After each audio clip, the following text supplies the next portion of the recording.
Pag-patter ha. So next mo naman siya ang Moro Range of Ilog. So Ilog, familiar naman sa Ilog? Ilog na place there sa Negros.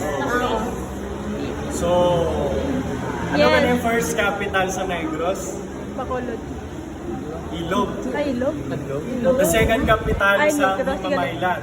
Third isang Bacolod na sumunod. So ang Ilog ni, amo naging raid sila sa mga Moro kay lapit isa sa coastal area or sa Baybay. So balang mga Moro ni halin pa ni sila sa Zamboanga, Mindanao nga na adto diri sa Negros. So wala na din mahimo taga Negros ang una. Bali nag-break na di sila. Nagulpin nagwa ang image ni Santo Niño sa langit. So muna ang mga Moro nakita nila kag balin hadlok na di sila naging kulbaan. So bali gulpin lang din nag-stop ang ilang away. Gulpin lang palalag yung mga Moro. So pwede ka mo ka-take picture outside of Spia.